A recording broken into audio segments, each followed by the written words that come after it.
کسی بھی تخمینے اور اندازے سے زیادہ دولت مند موسیٰ منصا۔ موسیٰ منصا کو تاریخ کا امیر ترین شخص قرار دیا جاتا ہے۔ ان کا تعارف یہ ہے کہ وہ ٹمبکٹو کے فرمانروا تھے۔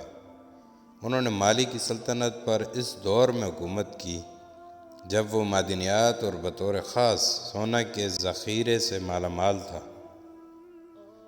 یہی وہ وقت تھا جب پوری دنیا میں سونے کی مانگ اپنے عروج پر تھی۔ ان کا اصل نام موسیٰ کیٹا اول تھا، لیکن تخت نشین ہونے کے بعد وہ منصا کہلائے، جس کا مطلب بادشاہ ہے۔ موسیٰ منصا کی سلطنت کی حدود کسی کو معلوم نہیں تھی۔ آج کے موریتانیہ، سینیگال، گیمبیا، گنی، برکینا فاسو، مالی، چاڈ اور نائجیریا وغیرہ کا علاقہ اس وقت موسیٰ کی سلطنت کا حصہ ہوا کرتا تھا۔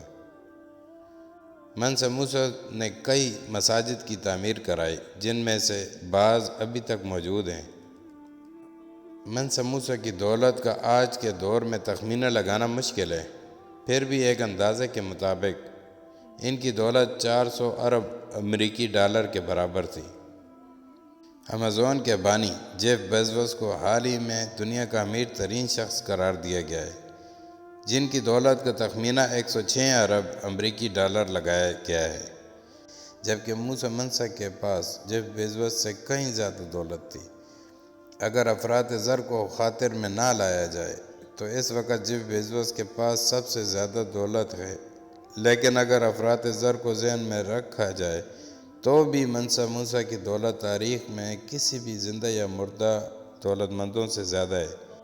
دولت مندوں کا موازنہ نہ کرنے پر ہمیں یہ پتہ چلتا ہے کہ روتھ چائلڈ خاندان کے پاس 350 ارب امریکی ڈالر دولت تھی، جبکہ جان ڈی راک فیلر کے پاس 340 ارب ڈالر دولت تھی۔ منصا موسیٰ کے دور حکومت کی مشہور ترین کہانی ان کا دورہ حج ہے۔ اس سفر میں منصا موسیٰ نے تقریباً 6500 کلومیٹر کا فاصلہ طے کیا تھا۔ واقعہ یہ ہے کہ جب منصا موسیٰ کو دیکھنے کی خواہش رکھنے والے ان سے ملنے گئے، ان کے قافلے کو ہی دیکھ کر دنگ رہ گئے۔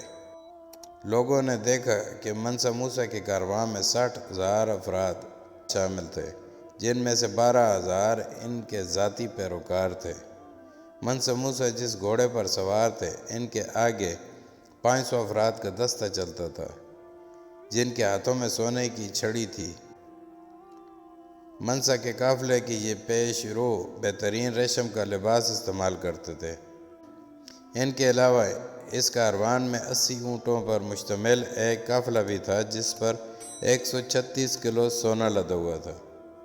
منصا موسیٰ اس قدر فراخ دل تھے، جب مصر سے گزرے تو یہ کہا جاتا ہے کہ انہوں نے غریبوں کو اتنے عطیات دیے کہ علاقے میں افراط زر ہو گیا۔ منصا موسیٰ کے سفر کی وجہ سے ان کی دولت مندی کے قصے یورپ تک پہنچے، اور یورپ سے لوگ ان کے یہاں صرف یہ دیکھنے کے لیے آنے لگے کہ آخر ان کے پاس کتنی دولت ہے، اور جو کہا جا رہا ہے وہ کس حد تک سچ ہے۔